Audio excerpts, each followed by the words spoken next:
Alright guys, you caught me out of my uniform, but I have this 2000 Jayco Greyhawk because Doug Sewell asked if I could drive this 2019 Greyhawk from my shop to the Mart store here in Harrisburg, Kentucky. But first things first, no problems whatsoever driving it from my shop there in Apache Junction all the way to Kentucky. I told you guys it was a nice coach and it handled just fine. Somebody's gonna be really lucky and happy with that coach. So I made it safely here, and I'm really surprised about the nice stuff that Doug has here. I don't know that I should be surprised. I watched the videos enough too, but there's this legendary right there that I thought might be interesting to take a look at. Now it just so happens that I'm not just out here to say hi to Doug or drive a motorhome to him. I got some other things going on, but I did bring a ladder with me. So what are the chances that we just enjoy this beautiful June morning here in Kentucky? It's not even hot. I always told people the hottest place I've ever been was Kentucky, and it's like 72 degrees, not even sticky. So let's go ahead and take advantage of that and get up on the roof of this Legendary and see what it looks like. But this is a 2007 Legendary. It's on the Prevost XL2 chassis. All the stainless steel looks pretty good. I didn't see too many issues with dents or anything. But luckily, I brought my shorter backup ladder. So we can get on the roof of this bus and see what's going on. Now Eric's over here washing his Admiral, so if you hear anything, that's just him doing hard work while I'm over here playing. Like I said, that's a beautiful day here. And let's take a look at this roof on this 2007 Legendary. This is a metal roof. This is part of the monocoque constructions. This is part of the structure of the bus itself. If you take a look, this is a fiberglass rear roof. It has had extensions put on it and body worked into it to make the awnings that are on the roof match the roof line better. But all that body work looks really good. But yeah, we can definitely see the paint's peeling up here. It's pretty common to see the clear pale. This is definitely not the first time we've seen peeling clear paint on these buses or RVs. This was kind of interesting. They added like a foil or a lip on the cap too. But it can make inspecting the clearance lights a little bit more difficult. But they look good. It looks like there's probably just an access panel to get to the camera. Other than that, I don't see anything too bad. This scene looks really good.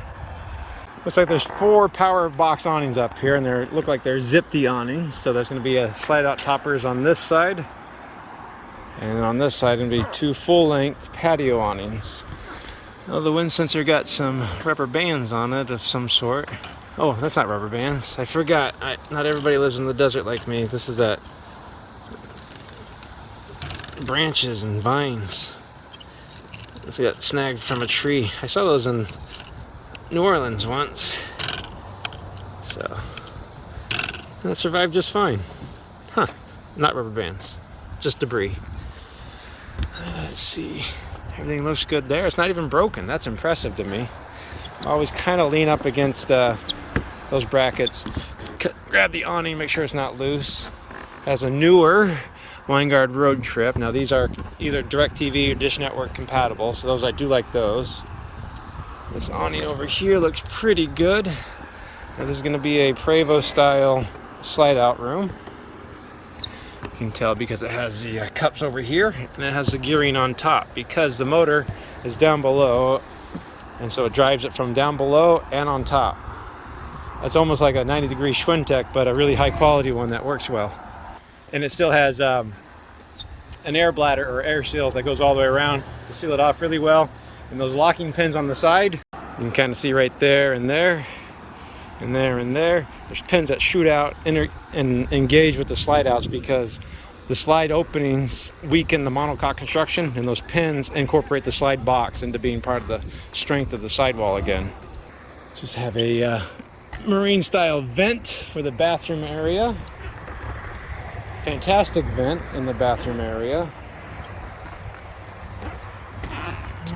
Sewer vent. Not seen any real issues with the sealant.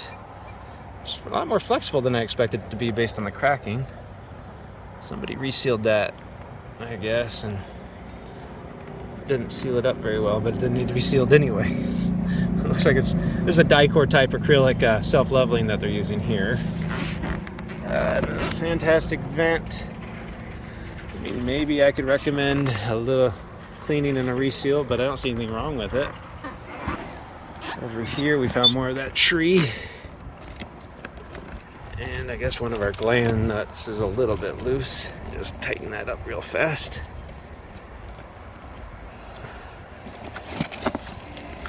And I guess no extra charge for the leaves up here. That looks really good. Now this big guy right there is actually the radiator for the generator. So you save storage space down below by putting it up on the roof.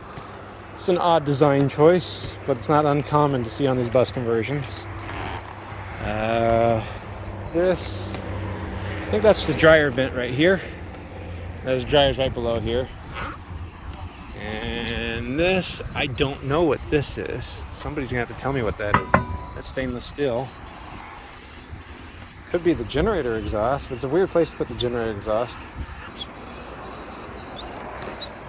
But let's see, I don't see sealant issues right here. Except the radiator surge tank has a float switch on it. So if this is if the generator is hot, don't take this cap off. But the generator will just start and turn off really fast. The float switch doesn't see any fluid in it. That's a good indication you're low on coolant. Man, there's not too much to see up here, guys. It's in really good shape. And this slide out room over here, but there's really nothing to inspect on the radiuses. This is all part of the Prevost bus chassis. It's all incorporated and looking really good. Even the paint's in good shape right there. This is a true omnidirectional Winegard TV antenna. They don't make these anymore, but I really wish they would. I think I say it every single time because they're really easy to install and retrofit for all the other TV antennas that aren't available. See this line of rivets, because this is the metal roof being incorporated into the roof. Another wind sensor that wrapped up with some vines. Spooky vines, I guess. And we can see the front cap here. Did a lot of body work and customization on this front cap to incorporate the awnings into it for a better body line look. Take a look at the front cap clearance lights. Not seeing anything wrong there. We've got a searchlight. Look at that thing. They made a channel just for the wiring on the searchlight. It's just going to be the Garmin GPS antenna. I assume this is like an XM Sirius antenna. And for whatever reason, they used some roof tape. This is not Eternobond. This is Dicor roof repair tape. You can tell by the little diamonds that are in it. It's not a bad installation of it. But other than that, it's looking really good. But there is one thing missing up here for sure. And I don't know if you guys caught it or not, but there's no roof ACs. This does not have cruise airs. It has two basement ACs on it. And the two ACs are one on the driver's side, one on the passenger side. And they are, each one AC has two stages to it. So it's basically 4 ACs in 2, which is nice because that means you don't have all these holes in the roof that you have to worry about leaking. I wasn't getting paid to do an inspection. I just thought you guys would like to see the roof of this 2007 Legendary. And I had a ladder with me for other reasons. But that's pretty cool. Let's go ahead and get down below. I'll show you on the inside real fast and we'll follow up maybe with some bonus features.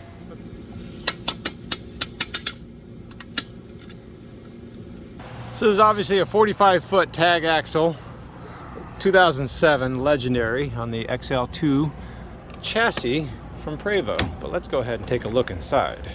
Doug was pretty proud of this one because apparently they've upgraded the flooring and the countertops in here. And man, that looks really good.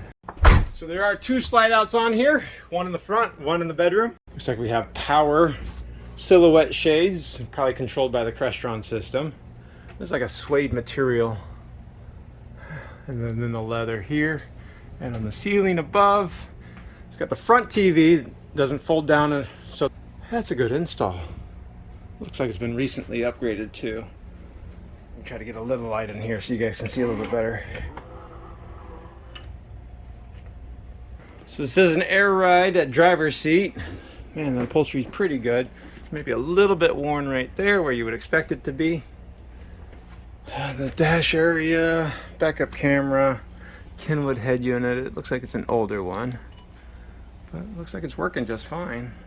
Now the passenger also has control for all the Crestron systems that would go on this monitor right here, and this is a touchscreen monitor. So you go to the room, control. Man, look at everything you can control from here. The lighting, the shades. See, open. It's really nice. And you can do audio, visual, temperature, generator. A lot of things you can do from here, and I would suspect the backup camera goes through there too. Now the passenger seat is probably in a little bit better shape than the driver's seat. But here's the flooring Doug said they had put in. It's like a gray wood. And I think it would have been originally carpet in here. And that's a pretty good scribe line they put in. They matched that up really well. But at any rate, you have two recliners that have a quilted style to it. You can move those wherever you want. They're not bolted down. The driver's side front slide out has a sofa. Now this sofa, let's see. That does turn into a bed. Okay, so you have a extra bed in the front. Okay, so that's a nice seat. Man, this upholstery looks like it's in good shape too. It's more of a dark blue. The fabric on the valances is pretty good. I even like the sconce lights they put in here. It looks like the lighting's been upgraded to LED too. Now this one is set up with a dinette bench. And here's that new countertop they said they put in. And it looks really good. But you know what's really interesting about this one? And something you don't see very often on a bus conversion whatsoever? This one turns into a bed. And it's not just any bed. Hitting that switch right there, it does it power. You don't have to deal with popping out a leg. So it looks like it's set up. You can just move the cushions in there and you have another bed.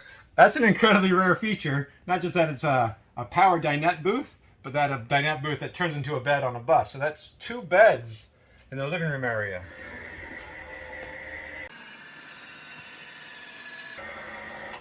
Now across from there, we'll find the galley. Now this galley countertop has also been changed out, and man, whoever did this did a really good job. They integrated this sink really well. It has the prep sink and a cutting board that covers off the big part of the sink, gives you additional countertop space. The cabinetry is all just going to be high-end laminate, like you'll normally see in here. What is that? And it is carpet lined, like you'll see on most bus conversions. Nice magnetic latches. Those are strong latches too. It does have a dishwasher, Fisher Paykel. So that's a nice feature. I think all buses should probably have a dishwasher. Residential Gen Air side-by-side French door refrigerator. I like these. Water and ice in the door is kind of the only way to go, in my opinion, on refrigerators. But I'm not a design expert. But functionality-wise, that's the way to go. It's another countertop over here. We have a 2-burner electric stovetop, and it is induction. So it's induction stovetop. And the convection oven microwave is right above. It's a really nice GE profile. There's a pocket door right here to close off the galley from the bathroom area. There's a really nice curved door here that's housing the washer and dryer. So a stack washer dryer. Just more closet space there. This is a pretty unique shower situation. It's got a flip up right there. And the doors open up, they don't slide. And it's kind of a very almost zero entry right here. So I don't really have to do this, but maybe a 1-inch step up. And I didn't hit my head. This bar, if you're 6'2", you're gonna probably hit it, but I'm 6 foot, so we're fine. Other than that, a lot of space in here. Looks like Corian surround. But a very good sized shower in here. That pan, I even like how it's molded. Don't have any water pooling at the corners there. I like that. It's a nice feature. The bathroom countertop, I think this is going to be original, but it has a nice modern looking vessel sink and a medicine cabinet above. Ooh, there is storage behind it. Ooh, that's even a nice feature. I guess they're calling it they call it a Jack and Jill bathroom, where you can enter in from the hallway here, or you can go through the bedroom into the bathroom here, where you'll find the Headhunter Royal Flush toilet. Big fan of those. See another vessel sink in here. That one does not open. Now I guess I did it wrong by showing the bedroom already. But in the back here is going to be the second slide out, which is the bedroom slide. It's kind of got a really nice looking bay window too here. So no headboard that hides everything. It's almost like a glass window all the way around. So it's a glass box. I like that. So you have the windows behind it and the windows on either side of it. And maybe that'll give you a better look. And with the shades open, now I think you have a better idea about that garden window I was talking about. It's really nice. You can look all the way around from the bed. This is only a queen size bed, but I also didn't know until I started playing with the buttons here that the bed moves. So it's an articulating bed. So the top of the bed will come up. But it does have a nice flat screen TV to the other side. Some nice shades below, and I assume this is the original countertop again in here. And then right back here, that'd be neat. The closet doors open apart from each other, even though you only have to grab one of them. Closet does have a nice carpet to it. This cedar lined on the ceiling. Pretty nice closet rod back here. Oh, that's nice. You don't see that very often. So it's like a fiberglass molded rear wall. So you don't have to worry about exhaust gases or soot coming through. I don't think I've ever seen that before. Well, there was the inside of this. I didn't do a great job explaining the whole thing to you guys. You know I'm not good at that. But it's a really rare one that I wouldn't see very often. I didn't even show out the kitchen. Or I didn't even show out the ceiling in here very well. This is where the AC's coming in. Wow, it's really clean. Looks really good. But because I did such a bad job at this, I'll give you a little bit of an extra bonus feature on the outside. We'll take a look at the bays. I'll open up the basements over on this side so we can take a look at it.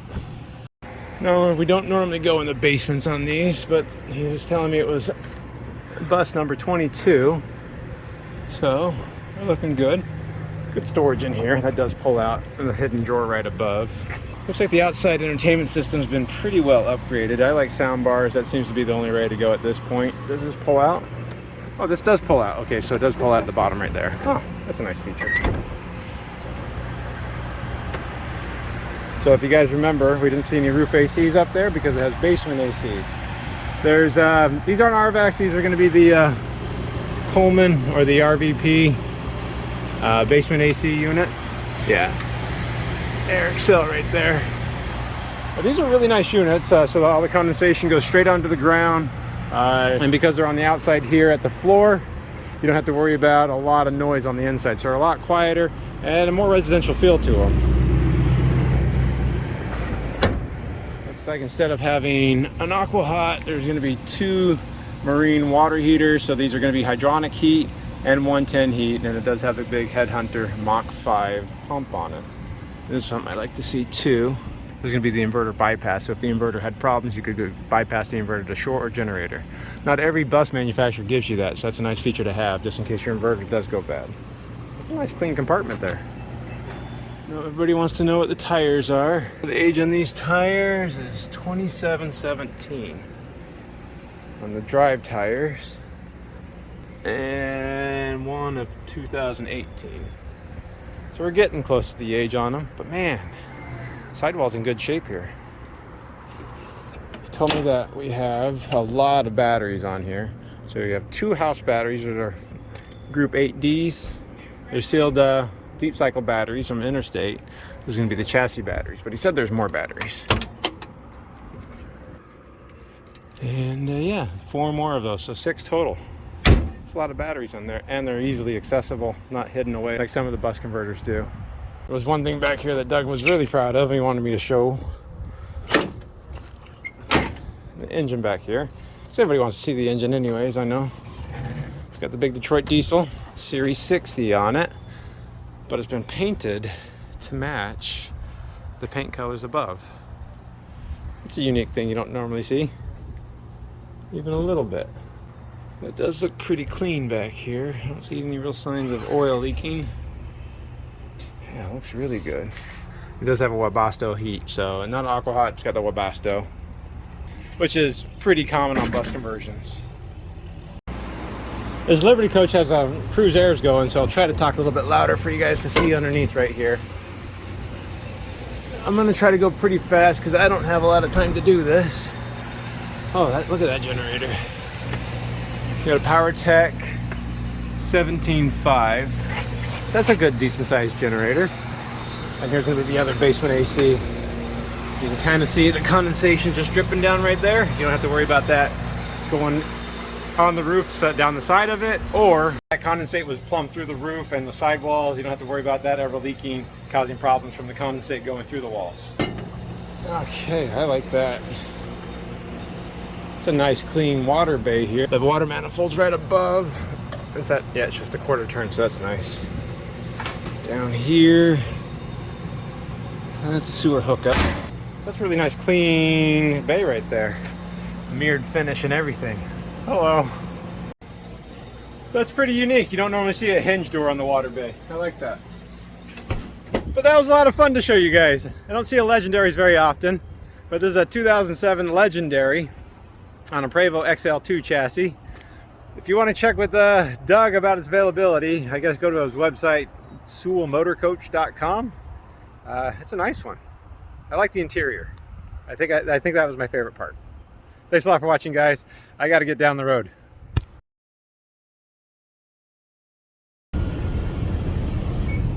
Hey, one more thing I forgot, guys.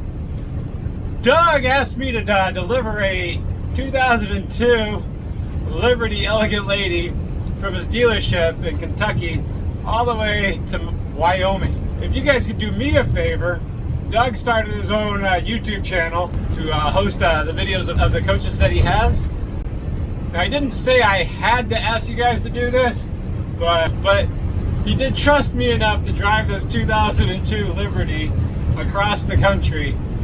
And I think it's the least I could do is to ask you guys to go to his channel and at least subscribe. And I think he has a video on this Liberty too. I think his YouTube channel is just Sewell Motorcoach on YouTube. So I will put a link in the description. I'll put one of those little things at the end of the video if you want to click on it. Needless to say, I would make a video about this, but I just want to get it there safely. This is really nice to drive. Here's one more thing.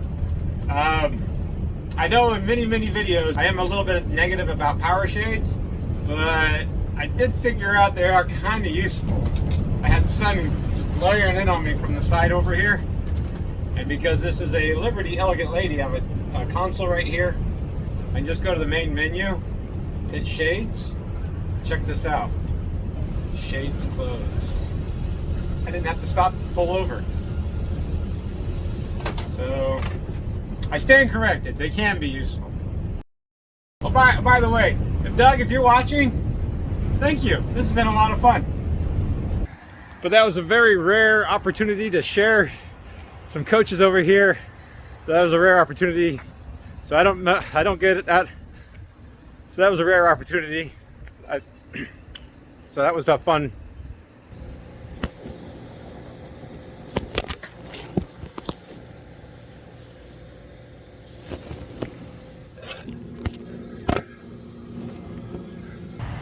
On some level, easier to service, especially these because they look like they pulled out pretty easily. So we can get on the roof of this bus and inspect it, and so we can get on the bus. So we can get the roof. But it is common to see the clear light. Doing good work.